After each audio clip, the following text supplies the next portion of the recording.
Somewhere I Belong, Chapter 14, Part 3. I'm sure she was just another so-called fortune teller. They can't even predict the weather without Pegasi's help. Thanks, Luna, he said as he got to his feet. So what's this lesson? We are going to teach you how to deflect offensive spells, she said as a glowing blue ball appeared in her right hand. Wait a second, I don't even know any spells, he said in a surprised tone. Oh well, on guard. Isaac looked up to see the lunar princess charge at him. Back in the room, Rarity had finished preparing and walked out of the room to see Isaac asleep on the couch. She tapped him on the forehead and drew her face closer to his ear. Wake up, Isaac, she said in a high-pitched, sing-song voice. Ah, he said as he instantly sat up. Geez, Rarity, couldn't you have just nudged my shoulder or something? Isaac looked at the mare, who was sporting a sleek, strapless red dress with matching shoes. She was also wearing a pair of red gloves that creeped up to the middle of her upper arm. Her eyelashes were curled and were lined with a lightish red eyeliner and ruby red lipstick.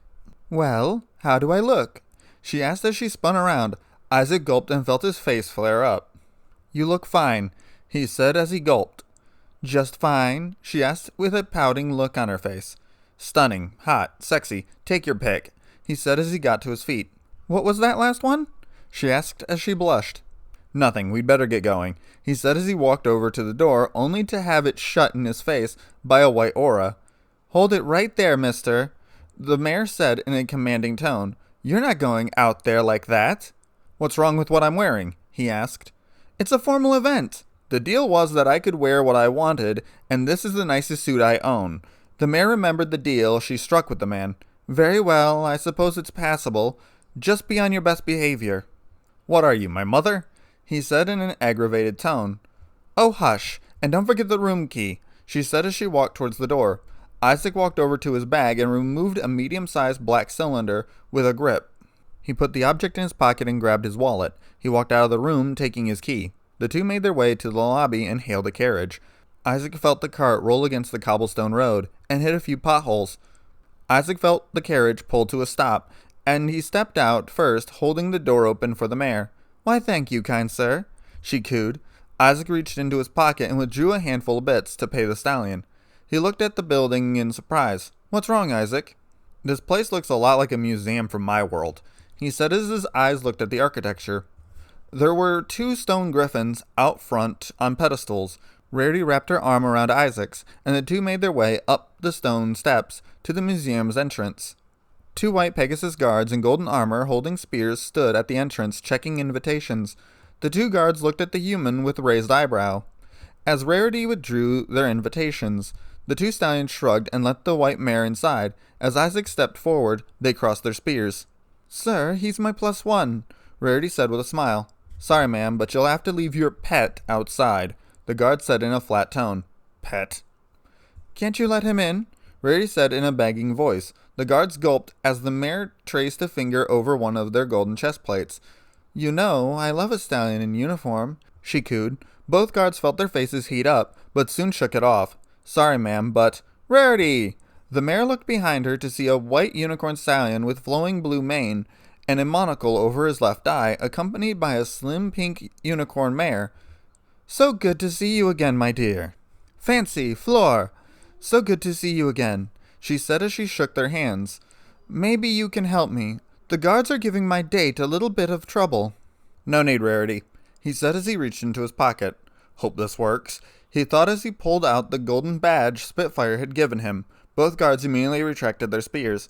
Sorry, sir. Didn't know you were a wonderbolt, they said as they let the man pass. Perfectly fine, he said as he rejoined the now dumbfounded Rarity. Ready to go? Where did you get that? Rarity asked. Spitfire made me an honorary wonderbolt yesterday as payment for saving her, he said as he put the badge away. Don't tell Rainbow Dash. I understand, the mare said as she looked back at her two friends. Oh yes, Isaac, I'd like you to meet Fancy Pants and his wife, Flora Delise. A pleasure to meet you, Fancy said with a smile. Likewise, Flora nodded. Might we inquire what you are? I'm a human, he said with a smile. Both of their jaws dropped. Looks like the rumors are true, Fancy said as he cleaned his monocle. Well, any friend of Rarity's is a friend of mine, he said as he shook the man's hand. Come along, you two. Lots to see, he said as the group made their way through the crowd. Isaac could feel multiple eyes on him. Don't mind them, old boy. Just not used to seeing someone like you around. Relax. I've been getting looks like that for a whole month now, Isaac said with a grin. So, Isaac, was it? Flora asked. The man nodded. What do you do? I'm a freelancer. The ponies looked at him in confusion. I go from job to job. Recently, I've been helping a friend of mine who runs a farm. My friend Applejack, Rarity added. Oh, she was running the apple cart at the Grand Galloping Gala a few years ago, Fancy said as he stopped in front of a painting of a landscape. What about where you're from? Let's just say I'm a long way from home, he said as he crossed his arms. What was your occupation? Flora asked. Soldier, he said in a flat tone. Really now? The stallion said in a surprised tone. The group continued to go through the museum and look at the different types of art put on display. After an hour had passed, the group started to mingle and talk amongst themselves.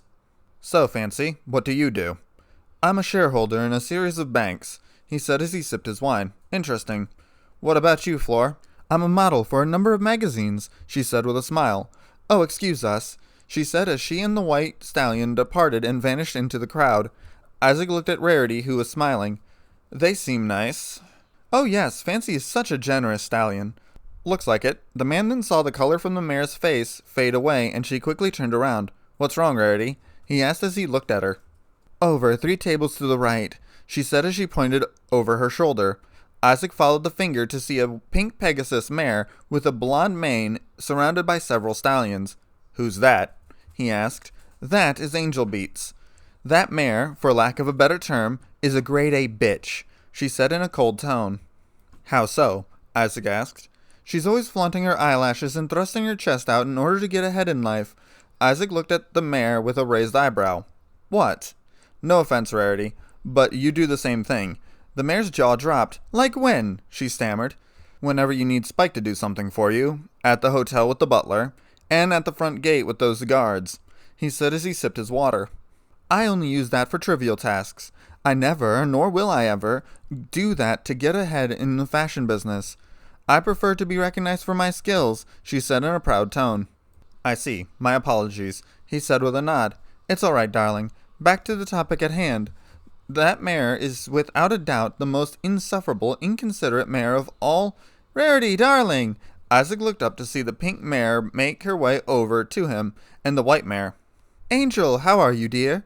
The visible rage was quickly hidden by a flawless smile. The white mare gave the pink unicorn an air kiss on either cheek. How goes business, dear? Excellent as always. I still can't believe that you're still in that backwater town, she said in a smooth voice. Isaac saw Rarity's right eye twitch. It has its charms, and I draw so much inspiration from the ponies there, she said with a smile. The pink mare's eyes fell upon the man in the suit. Who's your friend? She asked as she batted her eyelashes. This is my date, she said as she wrapped an arm around his. Isaac, this is Angel Beats, lingerie designer, she said, still holding the fake smile. Nice to meet you, Isaac said with a grin. Charmed. I'm sorry. For what? Isaac asked as he cocked an eyebrow. Whatever accident you were in that made you lose all your fur, you poor stallion. Isaac bit his lip and let out a sigh. Actually, I was born like this, and I'm not a pony, he said with a fake smile. The mare looked at him in confusion. Oh, you must be that human that Flora was going on about. Quite honestly, I thought she was kidding, she said with a sigh. Well, why are you with Rarity? She asked. Excuse me? Isaac said as he narrowed his gaze. I'm just asking why someone like you is with a mare so plain. Isaac could feel the rage as Rarity's grip tightened on his arm. The man cracked his neck and glared at the mare. Plain. She is anything but plain, he said in a flat tone. Rarity is the nicest and most generous mare I've met, he said as the pink mare gulped. Unlike you, who have to resort to cheap, underhanded tricks to get ahead in life because you can't rely on your skill as a designer. How dare you? She said as she slapped him across the face, causing Rarity to gasp. How about that? You can smack like a bitch. The now flustered pink mare stormed off, back to her table. Isaac let out a sigh and walked over to the bar. I'll take a shot of scotch, he said as he put a few bits on the bar. Rarity followed him and ordered a drink of her own. Isaac looked to his right to see Rarity staring at him. Sorry about that. Don't be. I still can't believe that you stood up for me. Course I did. You're my friend, he said as he sipped his drink. Not to mention that I hate people, or ponies in this case, like that. You've dealt with people like that before? She asked as her champagne arrived. Yep, all throughout high school, he said as he sipped his drink. Likewise, my school days could have gone better. How so? He said in a confused tone. You seemed like the prom queen type.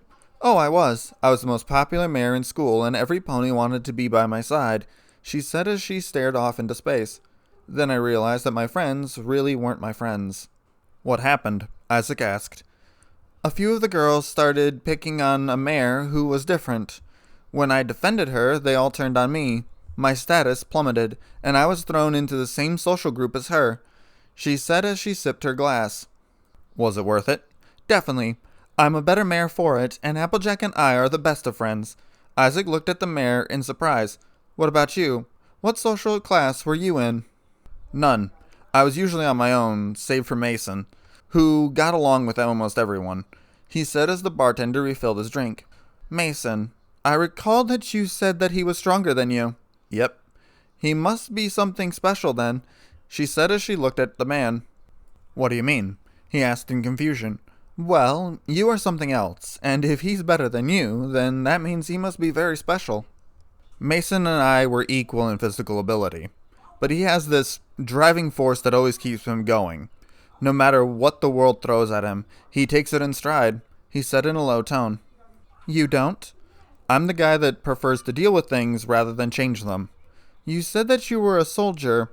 The man nodded. Why did you decide to do it? Didn't really have much of a choice. Family tradition and all. My dad was pretty strict about it.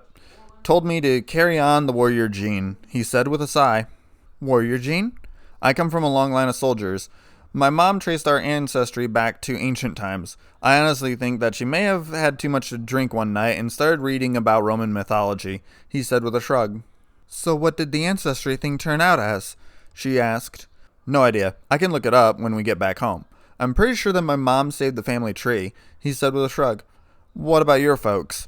The two continued to talk late into the night. By the time the exhibit was over, the white mare had downed 2 bottles worth of champagne and was barely standing on her own. Then that crazy mare turned my hair green. Green! She yelled.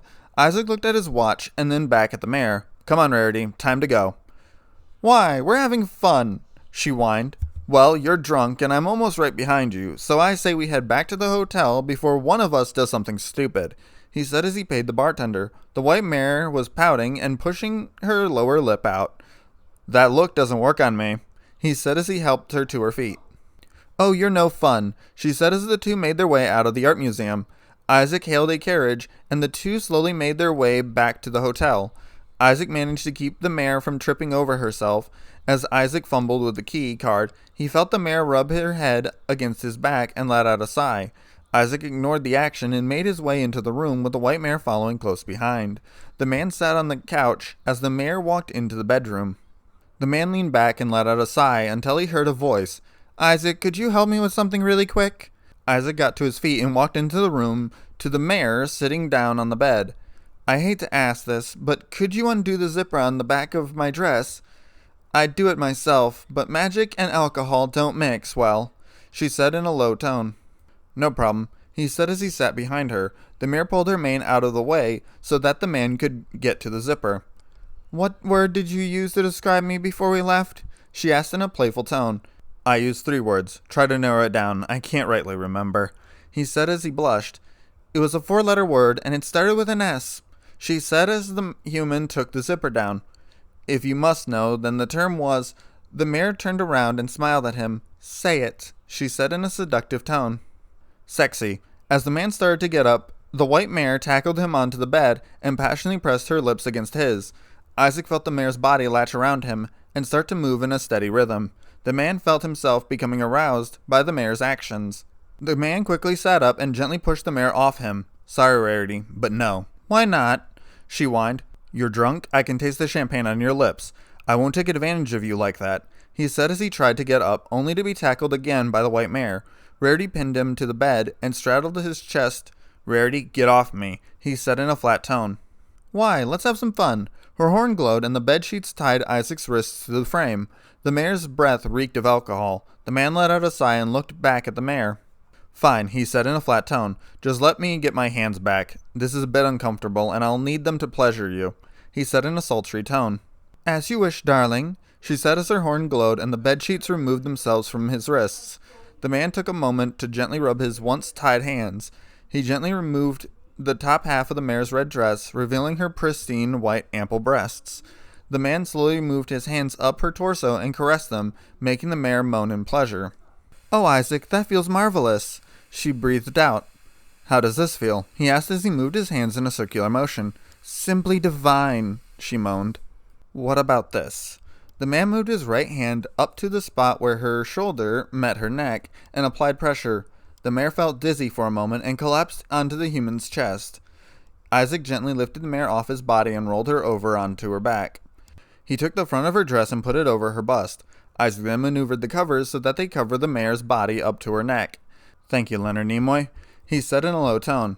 The man walked over to the bedroom door and closed it. Isaac then took a shower and changed into a goonie tee and a pair of baggy gym shorts. He pulled the bed portion out from the couch and laid down to rest.